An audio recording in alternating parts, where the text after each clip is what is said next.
تم بے اولاد ہو، تمہیں اولاد نہیں ہو سکتی اور میں اپنی اولاد کو سنبھال نہیں سکتی۔ مجھے اپنے بچے کے لیے آیا چاہیے، تو میرے بچے کو سنبھالو، میں تمہیں بہت اچھی تنخواہ دوں گی اور تم اسی گھر میں میرے ساتھ رہو گی۔ اس کی بات سن کر مجھے اطمینان ہو گیا، مجھے اتنا اچھا کام مل گیا تھا، میں نے فوراً اس کی بات مان لی اور سکون سے اس گھر میں رہنے لگی۔ اس کا بچہ صرف 2 سال کا تھا، اس بچے کو مکمل توجہ درکار تھی، لیکن میں نے ایک بات نوٹ کی تھی کہ اس کی ماں اس پر بالکل توجہ نہیں دیتی تھی، نہ ہی اسے گود میں اٹھاتی تھی اور نہ ہی اسے پیار کرتی تھی۔ ایسا محسوس ہوتا تھا کہ وہ اپنے بچے سے بیزار ہے۔ مجھے وہ عورت ایک پراسرار عورت لگنے لگی تھی۔ میں سوچ رہی تھی کہ مجھ جیسی عورت جس کے اندر ممتا کوٹ کاٹ کر بھری پڑی ہے، اسے تو قدرت نے اولاد نہیں دی تھی، اور ایسی عورت جس کے اندر ممتا نام کی کوئی چیز ہی نہیں ہے، اسے اولاد مل گئی۔ خیر، مجھے اس کی ذاتی زندگی سے کوئی لینا دینا نہیں تھا۔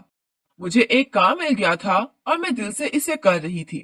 میں سکون سے رہ رہی تھی کیونکہ اس گھر میں کوئی مرد نہیں تھا، بس میری مالکن، ان کا بچہ اور گیٹ پر چوکیدار موجود ہوتا تھا۔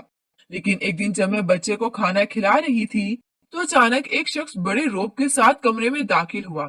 میں اسے دیکھ کر حیران رہ گئی، وہ بھی مجھے دیکھ کر ٹھٹک گیا تھا۔ وہ بہت ہی شاندار شخصیت کا مالک تھا۔ اس کی عمر 30 سے 35 سال کے لگ بھگ رہی تھی اور اسے دیکھ کر لگ رہا تھا کہ وہ کوئی بہت بڑا بزنس مین ہے۔ تھوڑی دیر وہاں پر دروازے کا لاک پکڑے وہ کھڑا مجھے دیکھتا رہا، پھر میرے قریب آیا اور بچے کو اٹھایا، اس بچے کو پیار کرنا شروع کر دیا۔ تو میں سمجھ گئی کہ یہ شخص یقیناً اس بچے کا باپ ہے۔ میں گھبرا کر کمرے سے باہر نکل گئی۔ میری مالکن نے میری گھبراہٹ کی وجہ پوچھی تو میں نے انہیں بتایا کہ کوئی شخص اندر آیا ہے۔ میری مالکن نے کہا کہ ہاں، وہ میرا شوہر ہے، بزنس کے سلسلے میں شہر سے باہر گیا ہوا تھا کچھ دنوں سے۔ مالکن نے بیزاری سے کہا۔ مجھے اس پر بڑی حیرت ہوئی، وہ نہ صرف اپنے بچے سے بیزار تھی بلکہ اپنے شوہر سے بھی بیزار لگتی تھی۔ مالکن بھی ہر وقت خاموش رہتی تھی اور صاحب بھی ہر وقت خاموش رہتا تھا۔ دونوں کے مابین میں نے کوئی بھی بات چیت کرتے ہوئے نہیں دیکھا۔ صاحب آتے تھے، دوسرے کمرے میں سو جاتے تھے اور اپنے بچے کو پیار کرتے، تھوڑا سا وقت اس کے ساتھ گزارتے، لیکن مالکن تو بالکل بھی بچے کو نہیں اٹھاتی تھی۔ میں نے مالکن سے پوچھا کہ کیا آپ کی محبت کی شادی ہے؟ انہوں نے زخمی نظروں سے مجھے دیکھا، پھر اس بات میں سر ہلا دیا۔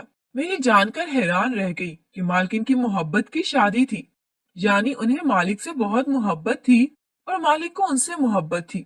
تو پھر یہ دوریاں کیوں تھیں؟ اتنے بڑے گھر میں مجھے گھٹن محسوس ہونے لگی تھی، کیونکہ یہاں کے انسان اس طرح کی پراسرار شخصیت کے مالک تھے جنہیں سمجھنا میرے بس کی بات نہیں تھی۔ مالکن مجھے کہتی تھی کہ بچے کو اپنے ساتھ سلاؤ۔ جب بچے کو اپنے ساتھ سلاتی تو آدھی رات کو میرا مالک اپنے بچے کے پاس آتا تھا اور میری روح لرز جاتی تھی۔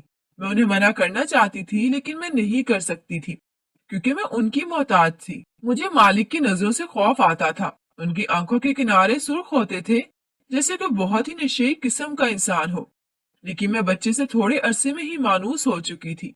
میں نے ڈھکے چھپے الفاظ میں مالکن سے اس بات کا ذکر کیا کہ آدھی رات کو مالک میرے کمرے میں آتے ہیں بچے کے پاس، لیکن مالکن نے کوئی رد عمل ہی نہ دیا تھا۔ اگر ایک بیوی کو پتا چلے کہ اس کا شوہر اس کے جوان جہان ملازمہ کے کمرے میں رات کو جاتا ہے تو گھر میں فساد شروع ہو جاتا، لیکن میری مالکن کو تو کوئی فرق ہی نہیں پڑ رہا تھا۔ میری مالکن روزانہ ہی چھت پر جاتی تھی۔ میں نے سوچا کہ آخر وہ چھت پر کیا کرنے جاتی ہیں۔ میں نے نہ جانے کیا سوچ کر ان کا پیچھا کیا تو جو منظر مجھے وہاں دیکھنے کو ملا، اسے دیکھ کر تو میری روح تک کانپ گئی تھی۔ میری مالکن ایسا کام بھی کر سکتی تھی، میرے وہم و گمان میں بھی نہیں تھا۔ میں بھاگتی ہوئی مالکن تک گئی اور ہاتھ پکڑ کر انہیں روک دیا۔ میں نے غصے سے کہا کہ مالکن، آپ ہوش میں تو ہیں؟ آپ کیا کرنے جا رہی تھی؟ آپ چھت سے کود کر اپنی جان دینا چاہتی تھی؟ آخر کیوں؟ آپ نے یہ تک نہیں سوچا کہ آپ کا چھوٹا سا بیٹا ہے، آپ کا شوہر ہے، اس کا کیا ہوگا؟ میری بات سن کر میری مالکن نے اپنا چہرہ دونوں ہاتھوں میں چھپا کر پھوٹ پھوٹ کر رونا شروع کر دیا۔ انہیں روتا دیکھ کر مجھے بہت دکھ ہوا۔ میں نے فوراً انہیں گلے سے لگا لیا۔ وہ مجھ سے لپٹ کر کافی دیر تک وہی چھت پر بیٹھ کر روتی رہی۔ میں نے انہیں چپ کروایا اور ان سے پیار سے پوچھا کہ آخر ایسے بھی کیا بات ہے کہ آپ اپنی جان لینا چاہتی ہیں؟ میں نے ان سے کہا کہ مجھے بتائیں، مجھے بتانے سے آپ کے دل کا بوجھ ہلکا ہو جائے گا۔ میں نے کہا تو انہوں نے اپنے آنسو صاف کیے اور پھر ساری داستان مجھے آرام سے سنانے لگی۔ میری مالکن کی کہانی انہی کی زبانی سنیے۔ میں نے 2 مریضوں کے بیچ میں آنکھ کھولی تھی، میرے والد سرکاری آفیسر تھے اور میری ماں گاؤں کی ایک ان پڑھ عورت تھی۔ میرے والد کو سرکاری نوکری مل گئی تو انہیں میری ماں میں ہر قسم کی برائی نظر آنے لگی، لیکن میری ماں نے میرے باپ کو بیٹا دیا، جس کی وجہ سے ان کی پوزیشن گھر میں مضبوط ہو گئی۔ پھر میں پیدا ہوئی تو میری ماں پر میرے باپ بہت مہربان ہو گیا۔ میں اپنے والد صاحب کی بہت لاڈلی تھی۔ میری عمر 12 سال کے قریب ہو گئی جب ہمارے گھر میں میرے والد صاحب ایک 18 سال کے لڑکے کو اپنے ساتھ لے کر آئے اور کہا کہ آج سے یہ ہمارے گھر کی دیکھ بھال کرے گا۔ اس کا نام سکلین تھا۔ سکلین کے آنے کے بعد میرے والدین کے مابین جھگڑے پھر سے شروع ہو چکے تھے۔ سکلین مجھے ایک آنکھ نہیں باتا تھا۔ وہ کھانا بھی بناتا تھا، گھر کی حفاظت بھی کرتا تھا۔ مختصر یہ کہ وہ ہمارے گھر پر مکمل طور پر قابض ہو چکا تھا۔ میرے والد صاحب کو شراب، شباب اور کباب کی لت لگ چکی تھی اور میری والدہ کو گھر میں بیٹھنا نہیں آ رہا تھا۔ وہ شام ہوتے ہی اپنی سہیلیوں کے گھر چلی جاتی تھی اور میرے والد صاحب دن کی ڈیوٹی پر ہوتے تھے اور رات کو گھر سے باہر ہوتے تھے۔ بھائی بھی پیسے کے نشے میں چور تھا، ان کا بھی سارا دن گھر سے باہر گزرتا تھا۔ اب گھر میں صرف میں اور سکلین اکیلے ہوتے تھے۔ میرے گھر والوں کو اس بات سے کوئی سروکار نہیں تھا کہ میں جوان ہو رہی تھی اور ایک جوان لڑکے کے ساتھ گھر میں سارا دن ہوتی تھی۔ یعنی بچپن سے لڑکپن کی دہلیز پر قدم رکھا تو مجھے احساس ہوا کہ میرے گھر میں ساری آنکھ سکلین کی لگائی ہوئی ہے۔ وہ میرے والد صاحب کو مختلف عورتوں سے ملاتا، ان سے رابطے کرواتا، میرے والد صاحب سے خوب انعام وصول کرتا۔ میرے والد صاحب ان سب کے بدلے میں ان کی جیب بھاری کر دیا کرتے تھے۔ دوسری طرف میرے والد صاحب کی معاشقوں کے قصے وہ آ کر میری والدہ کو بتاتا تھا اور میری والدہ کو یہ باور کرواتا تھا کہ ان کا وفادار ہے اور ان کے شوہر کی ہر بات ان کو بتاتا ہے، اور اس کے بدلے میں میری والدہ اس کو پیسے دیا کرتی تھی۔ یعنی کہ دونوں طرف سے فائدے میں وہی تھا۔ میں 18 سال کی ہوئی تو بہت سمجھدار ہو چکی تھی۔ میں اپنے گھر میں سکلین کی لگائی ہوئی آگ کو بجھانا چاہتی تھی۔ اس سے ایک دن موقع پا کر کچن میں گئی، جہاں پر سکلین سبزیاں کاٹنے میں مصروف تھا۔ گھر میں اس وقت کوئی نہیں تھا۔ سکلین حسب معمول رات کے کھانے کی تیاری کر رہا تھا۔ میں اس کے سامنے جا کر کھڑی ہو گئی اور اس نے ایک نظر مجھے دیکھا اور مجھ سے کہا کہ یہاں سے چلی جاؤ۔ جیسے میں اسے ناپسند کرتی تھی ویسے ہی وہ بھی مجھے ناپسند کرتا تھا۔ میں نے اس کی آنکھوں میں آنکھیں ڈال کر دیکھا، اسے کہا کہ میرے گھر میں آگ مت لگاؤ ورنہ میں تمہاری زندگی میں آگ لگا دوں گی۔ میری بات سن کر اس نے حیرت سے میری طرف دیکھا اور کہا کہ کیا مطلب ہے اس بات کا؟ میں نے اسے کہا کہ تمہیں اچھی طرح سے پتا ہے کہ میری بات کا کیا مطلب ہے۔ تم جو کھیل میرے والدین کے ساتھ اتنے سالوں سے کھیلتے آ رہے ہو، تمہیں لگتا ہے کہ کسی کو پتا نہیں چلے گا، لیکن مجھے پتا چل گیا ہے۔ اس نے کہا کہ ایسا بھی کیا راز میں پتا چل گیا؟ اس کی بات سن کر میرے چہرے پر طنزیہ مسکراہٹ آ گئی اور میں نے کہا کہ تم اچھی طرح سے جانتے ہو کہ میں کیا بات کر رہی ہوں۔ میں تمہیں آخری وارننگ دے رہی ہوں کہ میرے گھر میں آگ مت لگاؤ۔ میری بات سن کر اس نے مجھے غور سے دیکھا اور پھر کہا کہ تم بڑی ہو گئی ہو، بہتر یہی ہوگا مجھ سے فاصلہ رکھو، اپنے کام سے کام رکھو اور مجھے اپنا کام کرنے دو۔ آئندہ تم مجھے کچن میں نظر نہ آؤ۔ تم نے میرے کام میں خلل ڈال دیا ہے، مجھے کھانا جلدی بنانا ہے، چلی جاؤ یہاں سے۔ سکلین مجھ سے بچپن سے ہی اسی انداز میں بات کرتا تھا، کیونکہ جب وہ اس گھر میں آیا تھا تو میں بچی تھی اور وہ آج بھی مجھے بچی سمجھ رہا تھا، لیکن آج اسے اندازہ ہو گیا تھا کہ میں بچی نہیں رہی۔ میں نے اسے کہا کہ یہ میرا گھر ہے، میں جہاں چاہے جس وقت چاہے جا سکتی ہوں۔ تم نوکر ہو تو نوکر بن کے رہو، مالک بننے کی ضرورت نہیں ہے۔ میری بات سن کر اس نے مجھ پر غصہ کیا اور غیر ارادی طور پر اس کا ہاتھ بلند ہوا تھا۔ پھر اچانک سے اس نے اپنے آپ پر قابو کیا تو میں نے اس کے ہاتھ کو دیکھا اور کہا تم مجھ پر تھپڑ مارنے والے تھے، مارو مجھے تھپڑ، کیوں رک گئے ہو؟ میں نے اس کا ہاتھ پکڑ کر اسے تیش دلانا چاہا۔ مجھے یقین تھا کہ وہ مجھے تھپڑ نہیں مار سکتا، لیکن اچانک سے اس نے ایک زوردار تمانچہ میرے گال پر رسید کیا تو میرے سر پر آسمان گر گیا۔ میں نے حیرت سے اس کی طرف دیکھا اور اسے کہا کہ تم نے مجھے تھپڑ مارا ہے، تمہاری اوقات کیا ہے، حیثیت کیا ہے تمہاری جو تم میرے گھر میں مالک بن بیٹھے ہو؟ مجھے اس پر شدید غصہ آ رہا تھا کہ اچانک میری نظر کٹنگ بورڈ کی طرف چلی گئی، جہاں پر سکلین نے مضبوطی سے چھری کو پکڑ رکھا تھا اور اس کی ہتھیلی زخمی ہو چکی تھی اور اس کے ہاتھ سے خون رس رہا تھا۔ مطلب یہ کہ جس ہاتھ سے اس نے مجھے تھپڑ مارا تھا اسے اپنا وہی ہاتھ زخمی کر لیا۔ مجھے اس کو دیکھ کر گھبراہٹ ہوئی۔ کوئی شخص ایسا کیسے ہو سکتا ہے کہ خود کو اتنا بڑا نقصان پہنچائے؟ نہ جانے کیوں اس وقت سکلین سے مجھے بے حد خوف محسوس ہونے لگا